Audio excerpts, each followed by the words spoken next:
You ask Tiger to solve. This deals with linear equations with one unknown. The final result is x equals -2. Let's solve it step by step. Simplify the expression. Simplify the arithmetic. Group all constants on the right side of the equation. Subtract 6 from both sides. Simplify the arithmetic.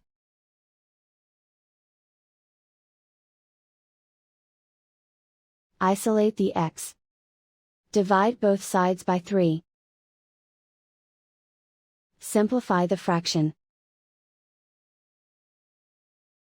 Find the greatest common factor of the numerator and denominator.